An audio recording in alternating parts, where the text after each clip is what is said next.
What is up, my ninjas? This is your boy Majin AN here with the debut episode of GRambling. Well, I made a sports special episode of GRambling around this time, but yeah, this is the real debut. Normally, I'm filled with positivity and happiness when doing my videos, but I got so heated thinking about the topic of this video and just always thinking about this topic because it's just like there's a lack of common sense, common decency, and just people just ignoring bullshit that is actually going on. I will be a bit heated in this video and I will use language that is not inappropriate that is not appropriate for children. So if you have children, please cover their ears. And if you're not used to certain ebonics, then just this is going to be a long ride.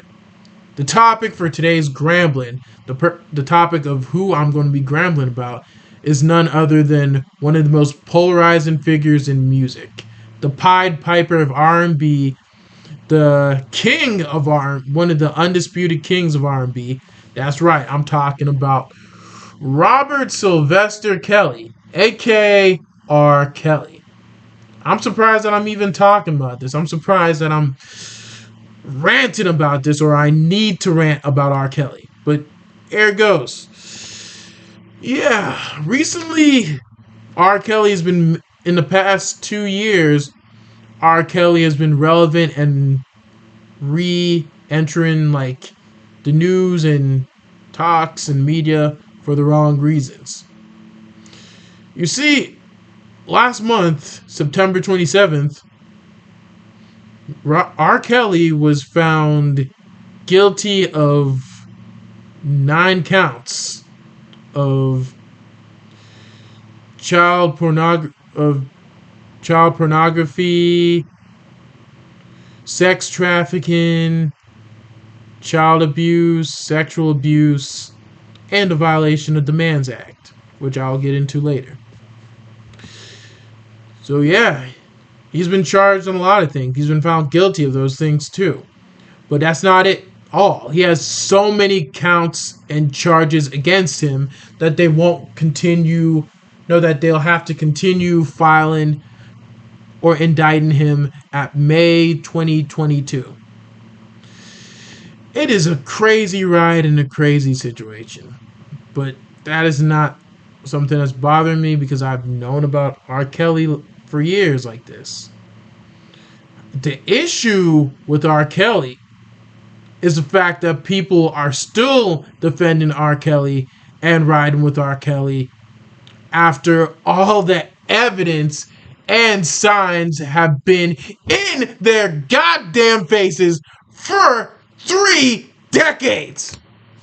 Like, this has been going on for 3 freaking decades, and y'all are still riding with him. Like, I found out that his streams and albums have been streaming and been sold in an increasing rate due to the controversy. Like, people are still out here riding for R. Kelly. While I normally respect loyalty, I don't respect loyalty for horrible shit. Like, dude. And it's just, I've been seeing my friends in the fellow black friends and black community, people just defending R. Kelly and just be like, I roll with R. Kelly. I rock with R. Kelly. I'm like, really? Y'all are like this? And some of these niggas are fathers too. And it's just like, why? You're really defending a guy that you probably won't trust with your own trust to be around your own daughter when your daughter gets to that age, gets to teenage.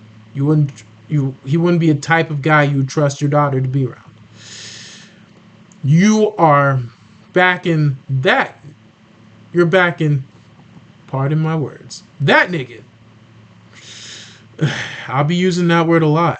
I don't like using it on video, but I'm here to emphasize the point of why the R. Kelly thing is R. Kelly saga is a very frustrating saga. But Yeah, R. Kelly. I don't know where to begin on that. But there it goes. R. Kelly has been one of the most defining figures in hip hop and music for over for almost 15 years. He gave for like a little over 15 years. He's given us hits like Remix to It, like the Ignition remix, Bump and Grind, If I Can Turn Back the Hands of Time, The World's Greatest, Gotham City, I'm a Flirt, a personal favorite of mine, and the Space Jam banger, I Believe I Can Fly. He's even written and produced albums and songs for a lot of hit makers, like the legendary King of Pop, Michael Jackson. He wrote the song, he was the songwriter for the song You're Not Alone, which was ironically prevalent during Michael Jackson's own trials and situation. And more famously, his writing credits have been really famous for his former protege and late singer Aaliyah, when he produced and wrote for her debut album Age Is Nothing But a Number. You notice something? You notice something with the name of the album, who wrote it, and who was like singing at the time? Yeah, so much has been going on.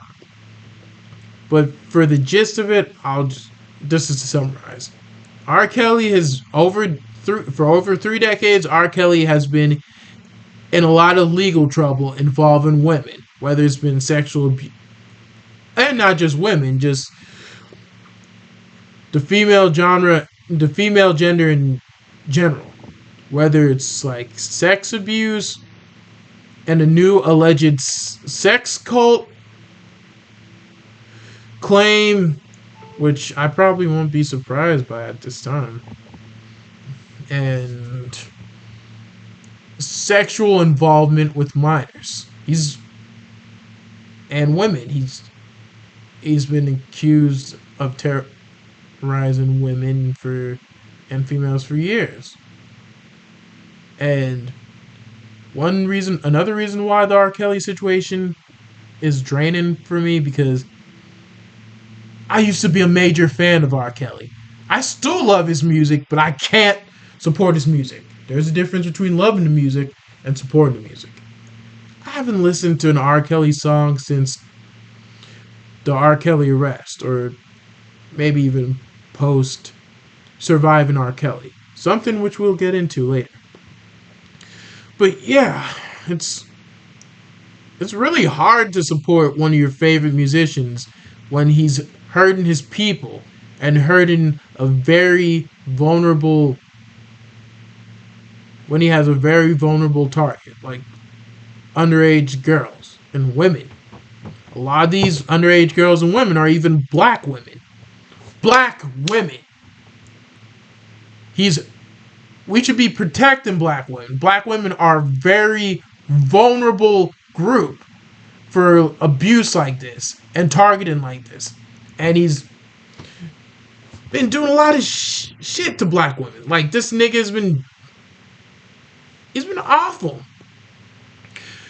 But yeah, let's get to the beginning of the R. Kelly saga.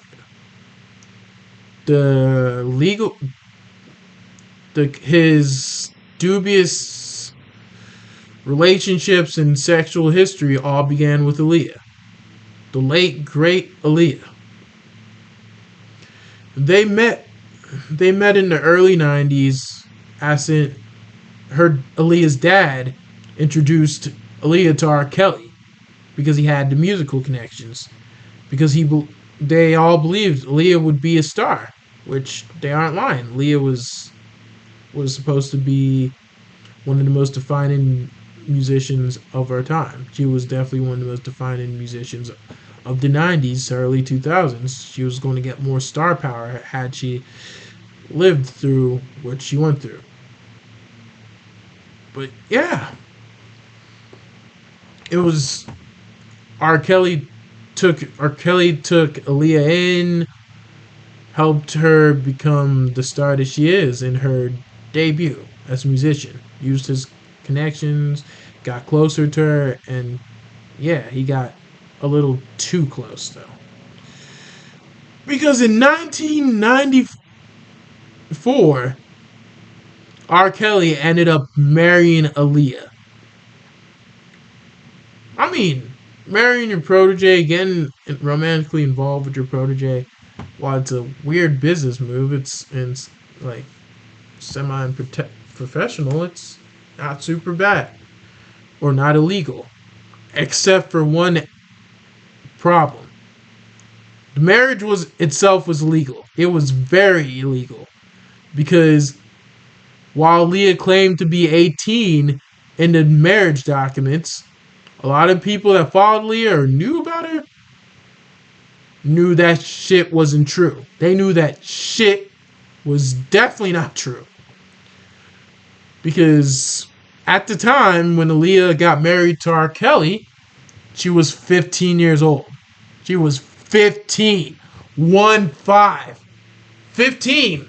Like, R. Kelly was in his mid-20s during that time. Maybe even late 20s. 25 to 28. He was, either way, he was an adult. He was adult getting romantically and possibly, well, not possibly anymore. It was confirmed that he was sexually involved with Leah around their like time together and everything. He admitted it through his lawyers, actually. He got involved with a child. He was illegally married to a child. And I'm surprised it's not brought up more, or people don't remember that, or it's just like, come on. It's like, what the hell? You are all defending R. Kelly when he was illegally married to a teenage Aaliyah. It caused a lot of damage to Aaliyah because R. Kelly groomed Aaliyah. He groomed Aaliyah through producing and writing her debut album. And as I mentioned before, that debut album was called Age Ain't Nothing But a Number, which is kind of freaking creepy considering the situation. Like the fact that a man in his 20s wrote an album for a teenage girl. Aaliyah was a teenager at the time when she got into the music scene. 14, at earliest 14. Wrote an album called Age Ain't Nothing But a Number. That is like some of the most creepiest pedophile shit a nigga can do. Like saying, hey, age ain't nothing but a number. Age ain't nothing but a number. Making a high schooler, a teenager say that. An underage teenager, not an 18-year-old like writing that shit. Just the fact that he had the audacity to write the album and name the album Age Ain't Nothing But a Number and release it just says a lot about R. Kelly. Like, bro. Also, Leah's dad should feel shitty too, because he probably knew, and he probably co-signed R. Kelly getting married to Leah. Probably. I'm not really sure about that situation, but that's just my personal opinion. Like, how would you let a nigga in his 20s marry your goddamn daughter? Like, how? How would you be cool with that? There's a lot of parents in this saga who y'all should be looking at and be like, y'all are some horrible ass parents doing this for the money, pimping out your kid for money. Like, come on now. Come on. That is some goofy shit. That's mad goofy. But yeah, the Leah situation, her involvement with R. Kelly left her pretty emotionally damaged at times. That affected her last and most meaningful romantic involvement with with Rock Nation co-founder Damon Dash. But it was just, I might mess that up. Either Def Jam, no, Def Jam Records was founded by Russell Simmons, but Rock Records, co-founder Damon Dash, who was Aaliyah's last romantic involvement before she died, and they were like pretty much a pretty good thing. Damon Dash, during the surviving R. Kelly document, during the rise and popularity of the surviving R. Kelly document, yeah, he told people how damaging R. Kelly was to his relationship with Aaliyah and how she was clearly so emotionally scarred, even saying she struggled to talk about R. Kelly and how she was too scared and hurt to mention anything but to say that he's a bad man and that's all there is to it. David, like I said, it was just wow. Heartbreaking to hear that from Damon Dash. One of the industry's most brashest figures was pretty humble and was pretty straight up about his dislike for R. Kelly. But yeah, unfortunately, Leah is not with us anymore. In the early 2000s, she died from an in a tragic plane crash from the Bahamas, from her trip to the Bahamas, or towards her trips to the Bahamas. But yeah, it was R.I.P. Leah.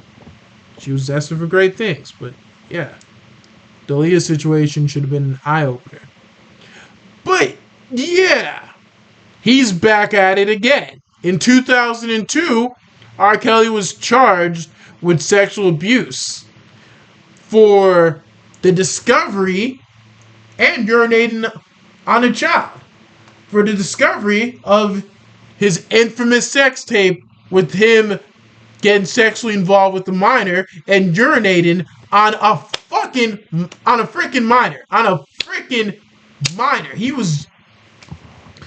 was there. The tape was leaked. The tape was everywhere. He had it everywhere.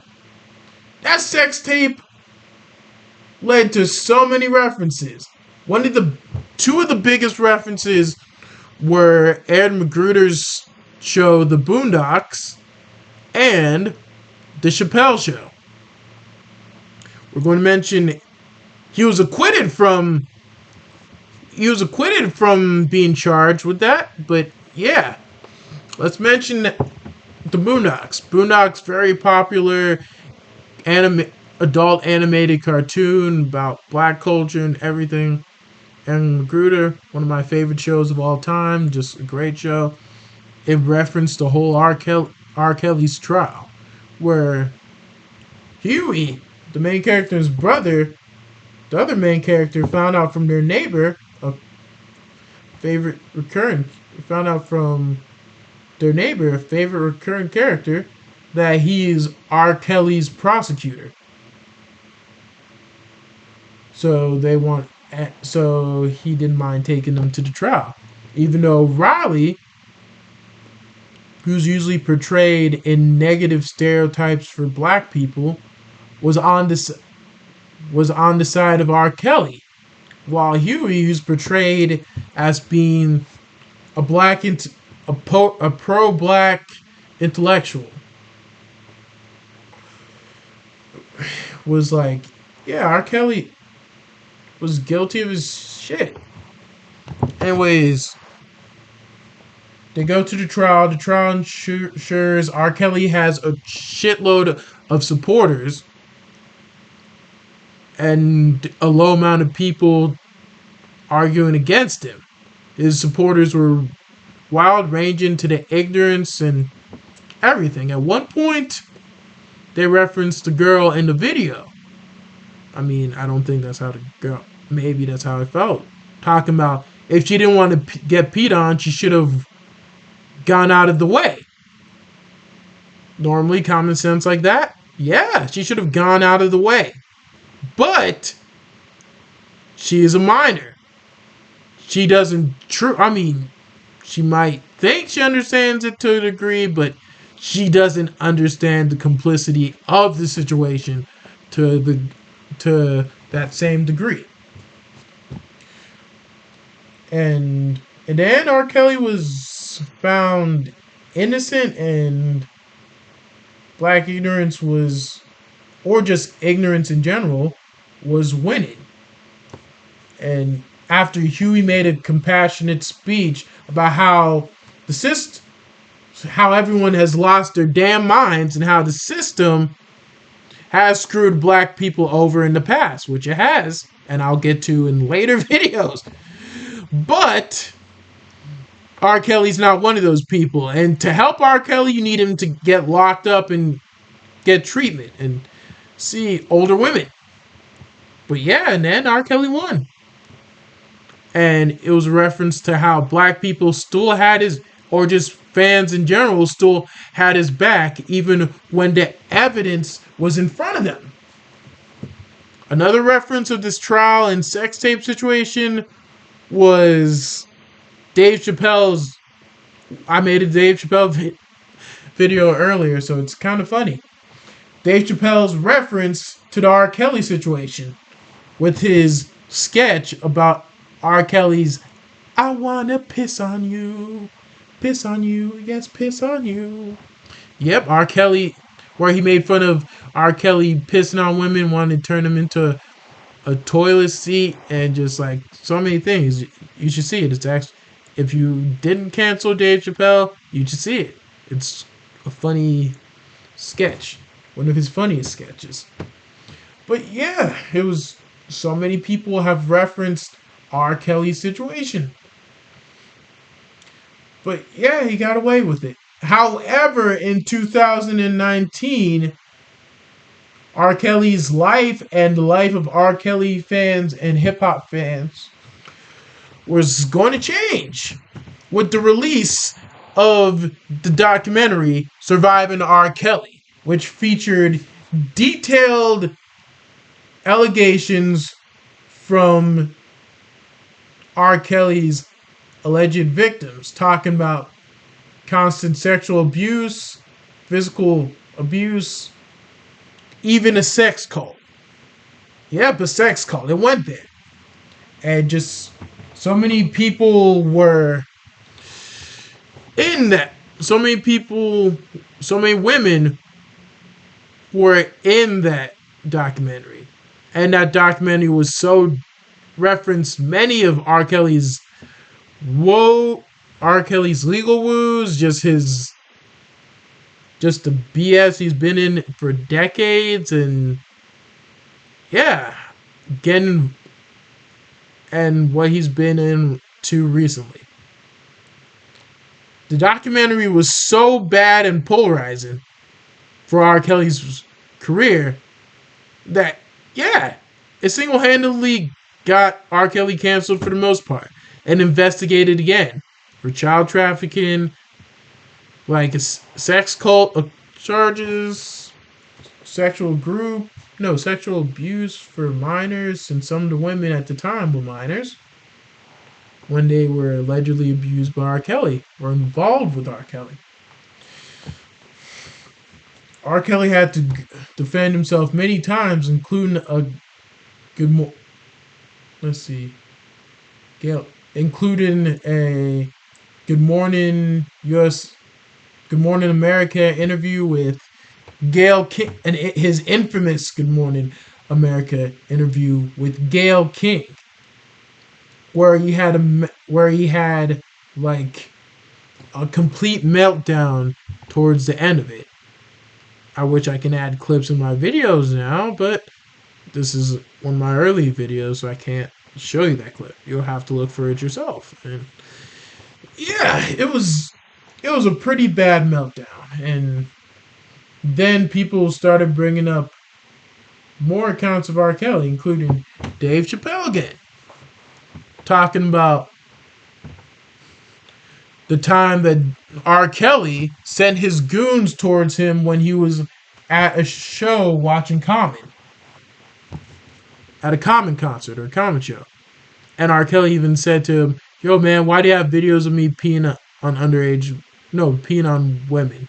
Then Dave Chappelle himself said, "Why do you have videos peeing on women?" It's like, the evidence has been there for years.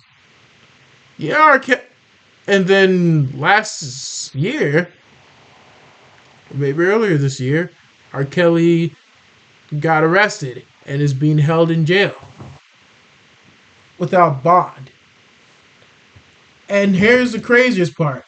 The whole Surviving R. Kelly documentary was so damning and bad for his reputation that R. Kelly is broke as hell now. I think the alleged net worth of R. Kelly is -4 billion. -4 billion. How does that even work? How can you have a negative net worth? Net worth. I've never heard of that. But yeah, he's been held in jail, been going through his trials until last month, where he's been guilty of 9 charges.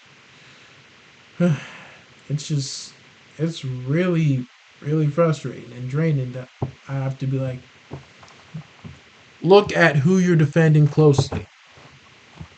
And this kind of shows a negative aspect towards black culture in its defense for black women and fellow black sexual assault victims. Because the same people that are defending him, they also bring up the point like, how come him and Bill Cosby were arrested and all these white people are still out there? Like Elvis Presley, Woody Allen, Kevin Spacey, Harvey Weinstein, even though Harvey Weinstein is being dealt with right now with the legal system. Yeah, it's just, people are just wondering. I hate it when my fellow black people use that defense, because just because and Elvis Presley and David Bowie, surprisingly, and John Lennon, and I'm like, dude, they all need to get ragged upon. They all need to be canceled. They're all awful. Doesn't matter what race, they're all awful. But you think you can just defend a black man for being wrong and doing wrong when he's black? I find that shit unacceptable, because if a nigga did wrong, then that nigga needs to pay for his shit. Especially when he's doing it to the black community. Imagine if it's your dot for black men who defend R. Kelly and even hate on Lil Nas X. This is a random thing to bring up, but yeah, hate on Lil Nas X, thinking he's not for the children, and even though some stuff he does is like low-key inappropriate, but are supporting R. Kelly or like free R. Kelly. Yeah, you're what's wrong with black culture. You're just like, dude, you are defending a guy who has been on some sus shit for years, who's been on some pedophilic shit for decades. Like, there's actual proof against him. I mean, even his nickname is sus as fuck. As sus as fudge on that situation. The Pied Piper. Do y'all know about the story of the Pied Piper? The Pied Piper was a mystical piper flutist who a town infested with rats called upon to get rid of the rats. He did. Like I said, he did get rid of the rats, and he wanted his reward for it. But the people weren't giving him his reward. So he was like, you know what? I'm taking your kid. You're going to pay for that. So he used his music to take their kids and disappear in the forest. I don't know what really happened to them, but it's kind of creepy. Pied Piper uses music to like lure children. Maybe that's like being extra about it and just like stretching it out. But yeah, I mean, dude has a horrible track record with underage women or underage girls. Yeah, underage girls, not one. But yeah, one last thing I have to say on the matter. The reason why I'm mad at black people and black culture, or maybe just anyone, even white people, Latino, who support R. Kelly still, is especially black people, is that in black culture, it seems like covering up for pedophiles is kind of a thing. Like when there's a black woman or black when there's a black girl or a black boy that was preyed upon by an older respected member of the family, and others found and the other members of the family found out but covered up for it. Yeah, that's the type of shit I see with the whole R. Kelly situation. Just, it's messed up. Anyways, that's my gramble for today. Be sure to click the subscribe button somewhere below the screen. And again, I'm new to this, so yeah, subscribe, have fun, expect more videos from me. Thank you.